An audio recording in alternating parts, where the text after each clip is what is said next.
Hola,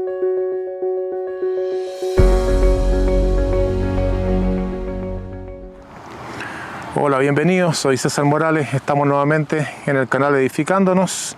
Estamos con nuestro hermano José Antonio Fariñas y nos va a contar el hermoso lugar en el que estamos. Hermano, ¿dónde estamos? Muy buenos días a todos.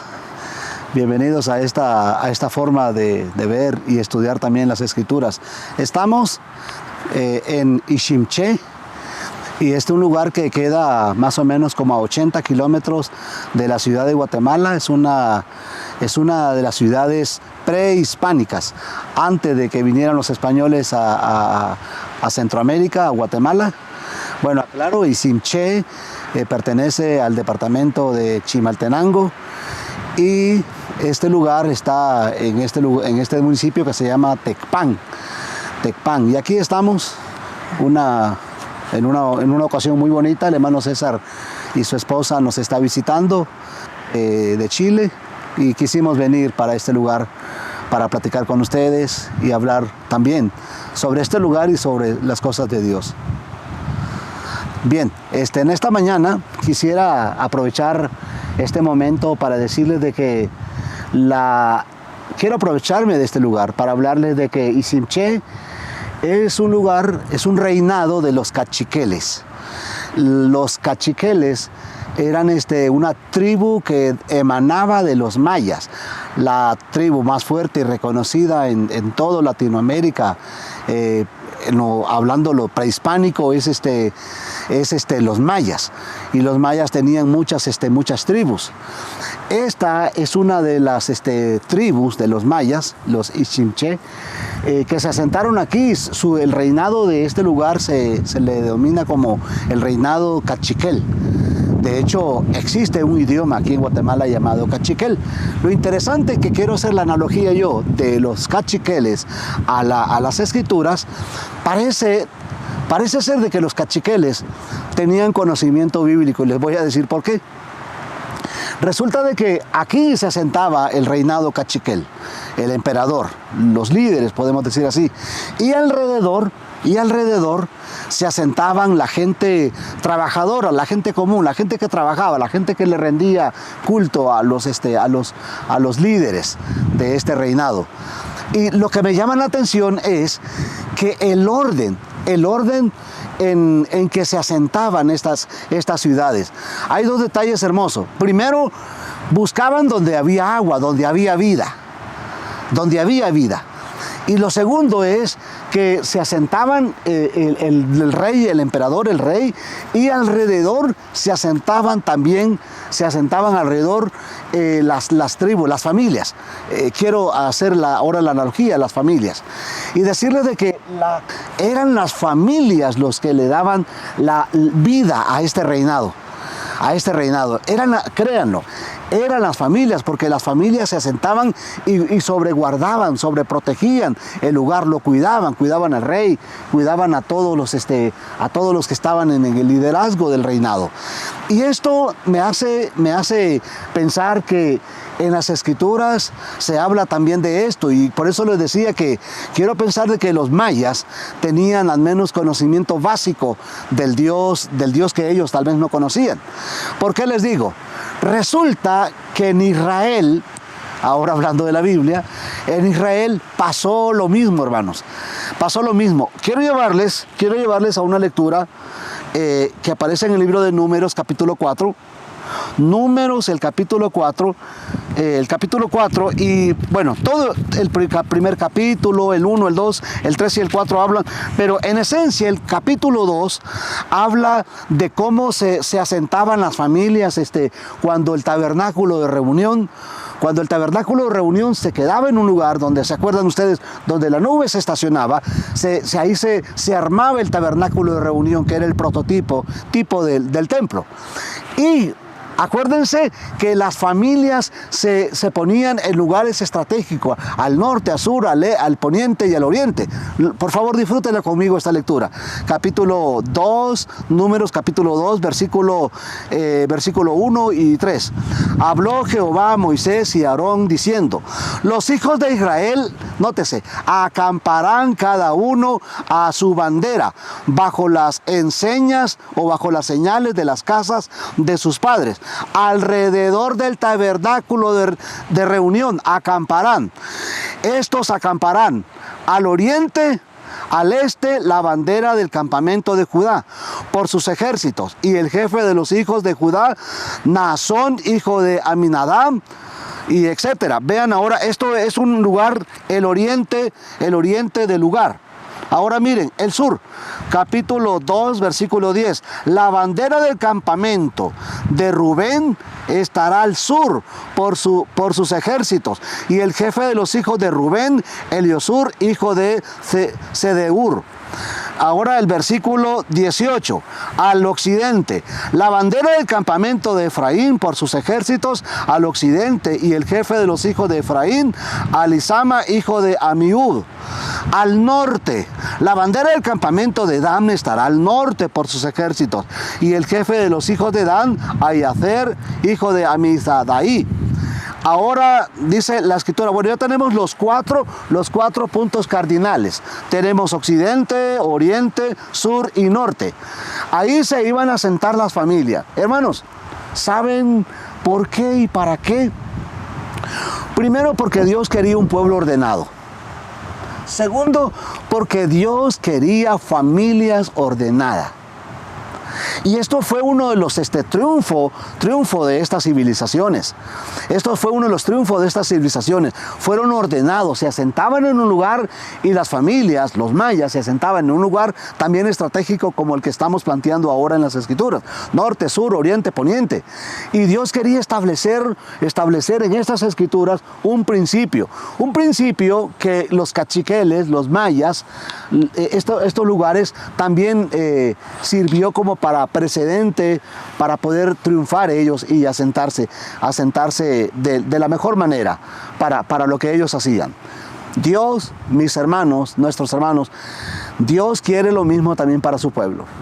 Dios quiere un pueblo ordenado y Dios quiere familias ordenadas. Así como estas civilizaciones eran ordenados y tenían familias ordenadas, asentadas bajo los cuatro puntos cardinales, también Dios quiere un pueblo, una familia ordenada.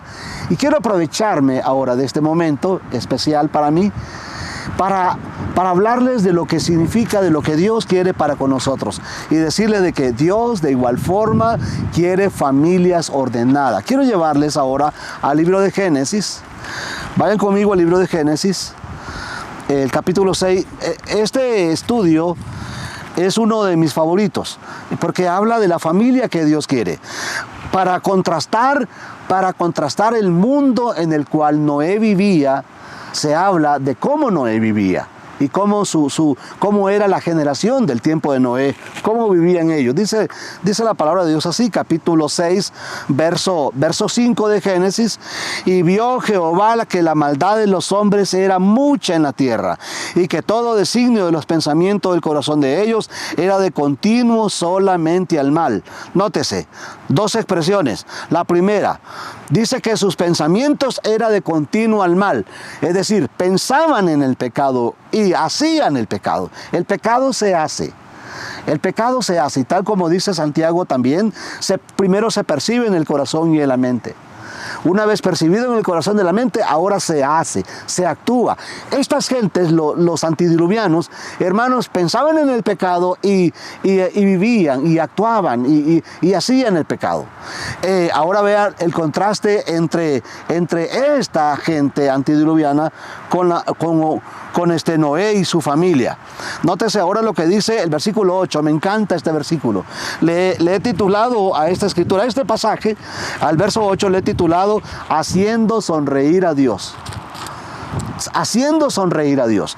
Dios estaba feliz, estaba contento por la actitud diferente de cual Noé vivía en comparación a los antediluvianos. Versículo 8. Pero, siempre cuando hay un pero, va a decirnos algo la palabra de Dios. Va a alertarnos algo. También sirve para contrastar lo que se dijo. Lo que se dijo de los antediluvianos que pensaban en el pecado, hablaban pecado, pensaban en pecado y actuaban en maldad, se contrasta ahora en un solo versículo. Pero Noé halló gracia ante los ojos de Jehová. Pero Noé halló gracia ante los ojos de Jehová. Leo otra vez el verso 5. Jehová vio la maldad de los hombres, que era mucha en la tierra, y que todo designio de los pensamientos del corazón de ellos era de continuo solamente al mal. Verso 8. Pero Noé halló gracia ante los ojos de Dios. La palabra gracia se entiende en tres formas. Una, significa aceptación. Dos, significa regalo. Y también se usa en el Nuevo Testamento para hablar de la gracia de Dios. El regalo de Dios, que es la salvación. En este contexto, la palabra gracia quiere decir que Dios aceptó, estaba contento, encontró en Dios la actitud, la vida de Noé fue aceptada ante los ojos de Jehová, dice el versículo. El verso 9 habla de no solo Noé, porque creeríamos que la salvación quizás venga a través de Noé, sí, y que sus hijos y sus nueras y su esposa también alcanzaron la salvación, porque Dios sencillamente tuvo misericordia de Noé y la gracia de Dios estuvo en Noé. Déjenme decirles que no. Creo que esta partecita no la hemos cuidado. Y en el sentido ahora de que aquí miramos una familia, no nada más, claro, Noé es el que representa como cabeza de la familia, pero miramos también la actitud correcta, contraria a la gente que vivía en ese tiempo. Versículo 9. Estas son las generaciones de Noé. Noé, varón justo, era perfecto en su generación. Con Dios caminó Noé y engendró Noé tres hijos. Engendró a Sem, engendró a Cam y engendró a Jafet. Y se corrompió la tierra, etcétera, etcétera. Versículo 11. Quiero decir con esto de que tras ese buen liderazgo de Noé, ese buen padre, ese buen esposo, también conquistó y arrastró, podemos decir así, encaminó a los suyos a la salvación también. Y quizás hemos hablado, hay muchos pasajes que hablan de la vida de Noé, pero acuérdense de que no solo Noé entró en el arca. Vamos a otros pasajes que hablan sobre esta verdad que estoy hablando. Dice el versículo, por ejemplo, dice los versos que vamos a considerar para establecer el principio de que no nada más Noé entró en el arca. Nótese lo que dice el versículo 7. Ahora el capítulo 7, verso 7. Por causa de las aguas del diluvio entró Noé al arca. Y también dice que entró y con él sus hijos, su mujer y las mujeres de sus hijos, es decir, sus nueras, y los animales. Verso 13. En este mismo día entró Noé y Sem, Can, Jafet, hijo de Noé, la mujer de Noé, y las tres mujeres de sus hijos con él en el arca. Y hay un sinfín de pasajes que hablan pues que Noé entró al arca y que también entró su esposa y que entraron sus hijos y que entraron sus nueras. ¿Saben por qué, hermanos? Porque también los suyos, los de Noé, encontraron gracia delante de Dios. Porque la vida de ellos, hermanos, estamos hablando ahora de la familia. Esta familia era totalmente contrastada, en el sentido positivo de la palabra, contrastada con la familia que allá tenemos en el capítulo que leímos, hablando de cómo eran las familias comúnmente antes del diluvio. Entonces, este es el principio, hermanos, para hablar de la familia que Dios quiere, el padre que Dios quiere, el esposo que Dios quiere, el suegro que Dios quiere, la esposa que Dios quiere, los hijos que Dios quiere, porque este es el principio de Dios. La familia que Dios quiere es una familia también ordenada. Y por eso es que este principio se extendió, la familia ordenada, cómo Dios iba ordenando a las familias, las ponía en lugares estratégicos, las ordenaba cuando caminaban en el peregrinar en el desierto, las ordenaba, siempre, siempre, siempre. El fin de Dios era que su pueblo, que estas familias caminaran en orden. En el Nuevo Testamento, Dios también sigue estableciendo el mismo principio, la familia que Dios quiere. La familia que Dios quiere la tenemos en el libro de Efesios. La familia que Dios quiere, la familia ordenada que Dios quiere, la tenemos en el libro de Efesios, descrita ahora por el hermano Pablo. El hermano Pablo describe la familia que Dios quiere. Vayan conmigo al libro de Efesios ahora y deténganse en el capítulo 6 y vean usted cómo abarca todos los parámetros. Si se trata, por ejemplo, si se trata de los hijos, dice la Escritura en el capítulo 6, verso 1, bueno, pero para hablar en orden, tendríamos que hablar porque antes de tener hijos, primeramente son los padres o los esposos. Primero, la familia se establece por matrimonio. Dice Efesios 5, 21, someteos unos a otros en el temor de Dios. Las casadas estén sujetas a sus propios maridos como el Señor, porque el marido es cabeza de la mujer, así como Cristo es la cabeza de la iglesia, la cual es su cuerpo y Él es su Salvador. Así que vean el adverbio comparativo. Así como la iglesia está sujeta a Cristo, así también las casadas lo estén a sus propios maridos en todos. Verso 5, maridos, amad a vuestras mujeres. El orden empieza así entonces. Previo a ser padres, sabemos que las familias, previo de ser familias, sabemos que las familias son un matrimonio. El principio es el siguiente, que la esposa respete a su esposo y que el esposo ame a su esposa.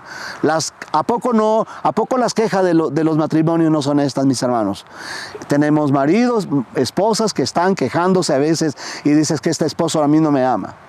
¿Y cuál es la queja del esposo? Es que ella no me respeta. Hermano, siempre ha sido así. La queja va a ser ese. En el mundo en que vivimos, la queja es esa. En la iglesia hay hermanitos que descuidamos este principio, que es un orden. Déjame decirle algo también. En la iglesia o en el matrimonio, como también en la iglesia, no existe la monarquía. O yo soy el que mando, yo soy el sargento aquí. No existe la monarquía. También quiero aclararle. Tampoco existe lo que llamamos, lo que el mundo llama, lo que le llama libertad, democracia. No hay democracia. El antónimo uno a otro, ni democracia ni monarquía, sino que Dios ha establecido sencillamente un orden. Tómenlo así, por favor. El orden de Dios es que Él sea el cabeza, el que dé la cara por la familia y que la esposa sea la ayuda idónea de Él. Y cuando decimos eso, no estamos hablando de que Él es más y ella es menos. Tómelo por favor así, el orden de Dios. Esa es la familia que Dios quiere, una familia ordenada, en el cual el hombre tome su papel y ella tome su papel, y ahora viene el papel de los hijos, que es el verso que estaba citando también, capítulo 5, leímos, y ahora el capítulo 6, verso 1. Hijos, obedeced en el Señor a vuestros padres. Esto de obedecer también es el orden de Dios.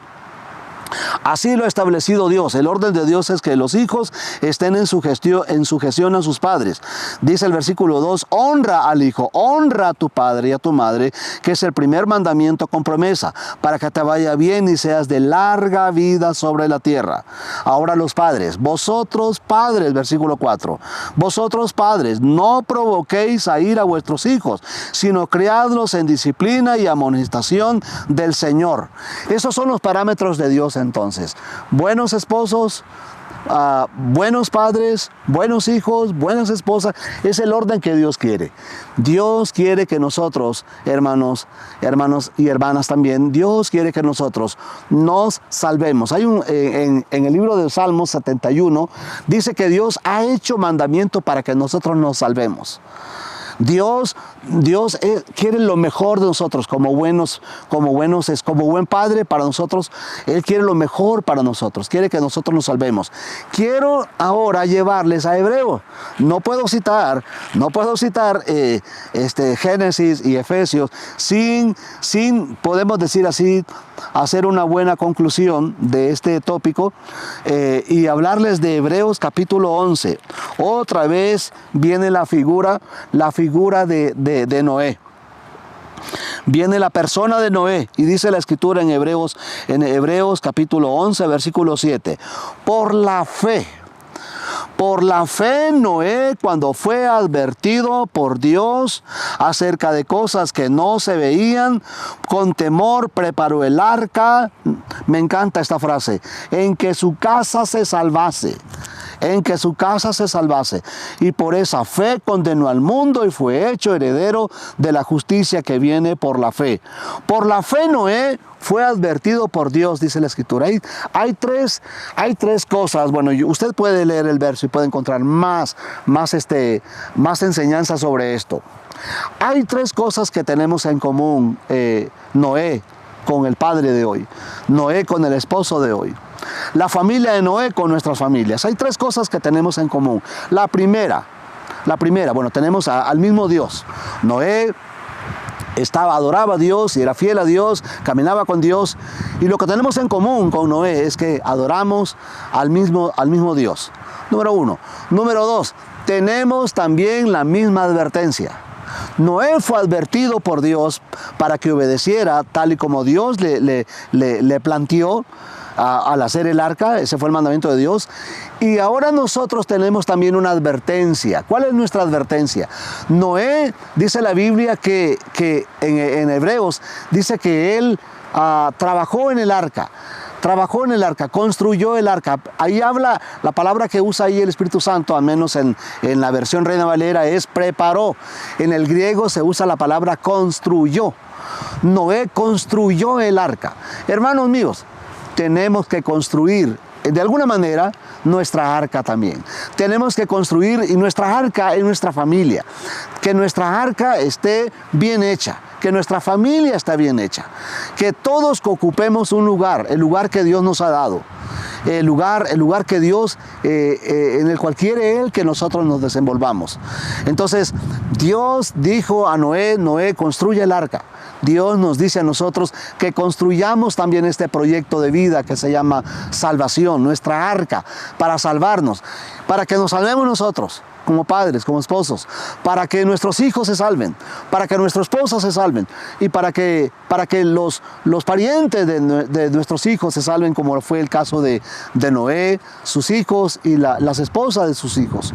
Entonces, hermano, esa es la voluntad de Dios, es lo que quiere Dios, es la familia que Dios quiere, familias ordenadas, y nos aprovechamos de nueva cuenta de esto porque, sabiendo un poquito de los detalles mínimos de la historia de los mayas también se asentaban en lugares y se hacían rodear, estos reinos se hacían rodear de familias ordenadas para prevalecer y permanecer. Bueno, Dios quiere también familias ordenadas hoy, como lo hizo Noé. Dios quiere también familias ordenadas en nuestros días, para tener éxito, para nuestro bien. Dios ha creado mandamientos para nuestro bien, para que a la postre hacernos el bien. Muchas gracias, hermanos. Dios les bendiga. Bien, así terminamos este pequeño estudio, una reflexión con nuestro hermano José Antonio Fariñas, aquí desde estas ruinas mayas en Guatemala. Muy contento también de haber estado con los hermanos 2 semanas también trayendo la palabra junto a mi esposa, y esperamos ahí que den un like al video, que lo puedan compartir, especialmente los hermanos en Guatemala, en un lugar tan bello como este, de tanta historia. Que Dios les bendiga. Adiós.